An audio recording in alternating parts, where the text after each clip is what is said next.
रानी की बड़ी बहू काजल आज बहुत खुश थी। उसका देवर उसके लिए गोरी सुंदर देवरानी जो ब्याह कर लाया था। वाह देवर जी, मेरी देवरानी तो बड़ी ही सुंदर है, जरा नजर उतार दो इसकी। सच में मेरी देवरानी जैसी सुंदर तो इस पूरे मोहल्ले में कोई नहीं होगी। वो तो है, अलीशा से सुंदर कोई हो ही नहीं सकता। लेकिन आपको तो बड़ा अच्छा लग रहा होगा मेरी जैसी सुंदर देवरानी पाकर, लेकिन मुझे नहीं पता था मेरी जेठानी इतनी काली और बदसूरत है। अपनी नई नवेली देवरानी से आते ही ऐसी बातें सुनकर काजल को बहुत बुरा लगता है, लेकिन काजल काफी संस्कारी लड़की थी। वो इस बात को बढ़ावा देने के बजाय हंसकर टाल देती है। फिर अलीशा अपने पति रोहन के साथ अपने कमरे में चली जाती है। अगली सुबह, आज छोटी बहू का घर में पहला दिन है, लेकिन ये है कि अभी तक सो रही है। कोई बात नहीं माँ जी, आप तो जानती हैं शादी की थकान इतनी आसानी से नहीं जाती। आप बेफिक्र रहिए, मैं अभी उसे जगा कर आती हूँ। काजल अलीशा के कमरे में जाती है। देवरानी जी उठिए ना, सुबह के 8 बज गए, उठ जाइए, आज आपकी पहली रसोई है। ओफो, सोने दो, मुझे बहुत नींद आ रही है। उठ जाओ अलीशा, नहीं तो माँ जी बहुत डांटेंगी तुम्हें। आपको समझ नहीं आता क्या, मुझे नींद आ रही है, अब जाओ यहाँ से। काजल को बड़ा बुरा लगता है, लेकिन वो कुछ नहीं कहती और चुपचाप वहाँ से चली जाती है। फिर कुछ देर बाद अलीशा तैयार होकर नीचे आती है। आ गई तुम? छोटी बहू, ये रोज रोज नहीं चलेगा। आज तो मैंने तुम्हें सोने दिया, लेकिन कल से अपनी जेठानी की तरह तुम्हें भी सुबह 5 बजे उठना है। अब जाओ और अपनी पहली रसोई की रस्म पूरी करो। राजरानी की बात सुनकर अलीशा का मुंह बन जाता है और वो गुस्से में रसोई में चली जाती है। बड़ी आई बुढ़िया, मुझे जेठानी के जैसे बनने के लिए ज्ञान देने वाली, लेकिन अब पहली रसोई में क्या बनाऊं? ओहो, मुझे तो कुछ बनाना भी नहीं आता। तभी वहाँ काजल आ जाती है और अलीशा की मदद करने लगती है। वो समझ जाती है कि उसे खाना बनाना नहीं आता, इसलिए वो खुद ही सारे पकवान तैयार कर लेती है और सबको परोसती है और सबसे यही कहती है कि सब अलीशा ने बनाया है। अरे वाह छोटी बहू, खाना तो बहुत बढ़िया बना है।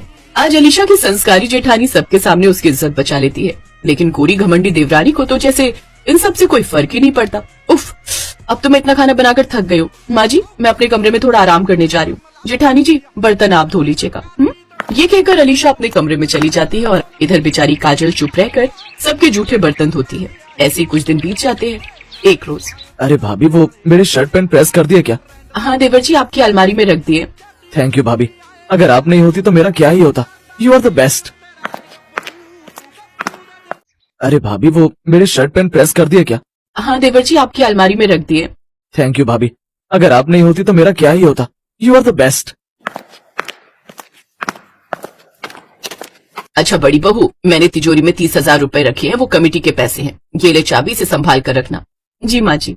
अलीशा ये सब देख रही होती है कि कैसे हर कोई सिर्फ उस काली संस्कारी बहू की ही माला जपे जा रहा है। जो वैल्यू उसकी काली संस्कारी जेठानी की थी, वो तो उसे इतनी गोरी सुंदर होकर भी नहीं मिल रही। ये देख अलीशा मन ही मन सोचती है, अगर ऐसे ही चलता रहा तो मेरी तो कोई इज्जत ही नहीं रहेगी इस घर में, सब इस महारानी को ही पूछेंगे। चल अलीशा, अपना कोई दिमाग चला। कुछ देर बाद दोनों भाई ऑफिस चले जाते हैं और राजरानी पड़ोस की कमला के घर चली जाती है। काजल घर के सारे काम निपटाने में लग जाती है। तब तक वो चाबियों का गुच्छा अपनी कमर से ही बांधे रखती है, लेकिन फिर वो काम निपटाकर नहाने चली जाती है और चाबी का गुच्छा तकिए के नीचे रख देती है। अलीशा को तो जैसे बस इसी मौके का इंतजार था। अलीशा जल्दी से उन चाबियों से तिजोरी खोलती है और कमेटी के रखे 30,000 रुपए चुरा लेती है। अब देखती हूँ कैसे सब लोग इसे संस्कारी बहू कहते हैं। अब आएगा मजा। कुछ देर बाद काजल नहाकर बाहर आती है। हे भगवान, चाबियां कहाँ चली गई? मैंने तो यही रखी थी। वो हर जगह ढूंढती है, लेकिन उसे चाबियां कहीं नहीं मिलती। फिर राजरानी को ये बात पता चलती है। बड़ी बहू, तू इतनी लापरवाह कैसे हो सकती है? मैंने तुझ पर कितना भरोसा करके चाबियां दी थी, लेकिन तूने तो उन्हें गुम कर दिया।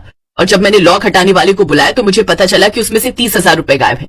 सच में लापरवाही की हद होती है। मुझे तुमसे ये उम्मीद बिल्कुल नहीं थी। अपनी जेठानी को डांट पड़ती देख अलीशा तो बड़ी खुश होती है। अब वो इसी तरह कुछ न कुछ करके अपनी चालबाजियों को अंजाम देती रहती है। ऐसे ही एक रोज, झाड़ू लग गया, पोछा लग गया, चलो अब रसोई का काम निपटा लेती हूँ। लो, ये तो गई रसोई में, अब मैं अपने काम को अंजाम देती हूँ। अलीशा तेल की शीशी लाती है और उसे सीढ़ी पर गिरा देती है।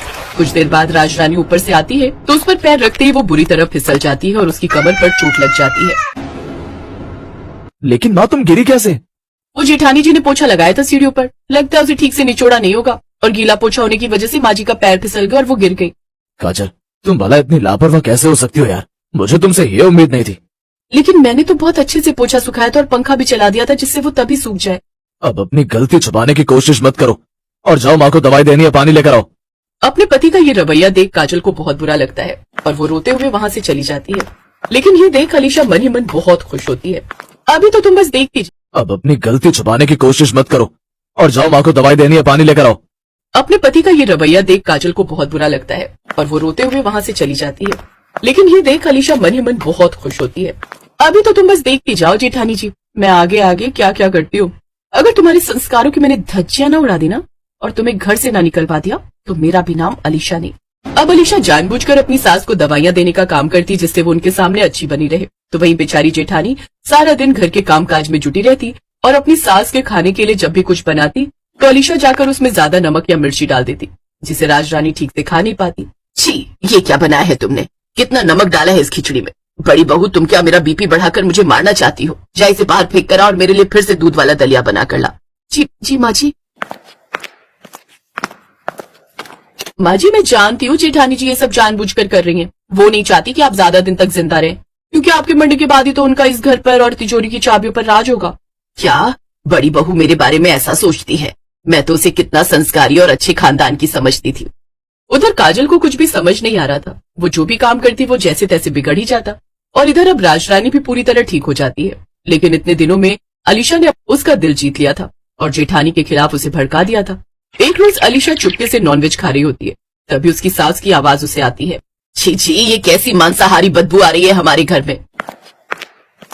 ओ नो, लगता है माँ जी आ रही है। अलीशा जल्दी से बची हुई मछली उठाती है और अपनी जेठानी के कमरे में रखाती है। राजरानी जैसे ही काजल के कमरे में जाती है तो मछली देखकर जोर से चिल्लाती है, हे राम, घोर पाप, पंडितों के घर में मांस मछली। ये सब क्या है बड़ी बहू? मुझे कुछ नहीं पता माँ जी, ये मेरे कमरे में कैसे आया? झूठ मत बोली जेठानी जी, मैंने आपको ये पैकेट लाते हुए देखा था। अब से ये मेरे घर में नहीं रहेगी। निकल तू अभी मेरे घर से, निकल जा। तभी वहाँ रोहन आ जाता है।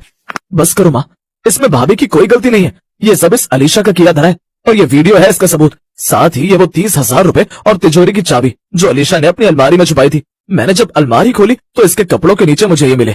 आज तक जो कुछ भी होता आया है ना, वो इस गोरी घमंडी देवरानी की वजह से हुआ है, न कि संस्कारी जेठानी की वजह से। ये देख सास को बहुत गुस्सा आता है। फिर राजरानी उसे घर से निकालने लगती है, लेकिन काजल उसे ऐसा करने से रोक लेती है।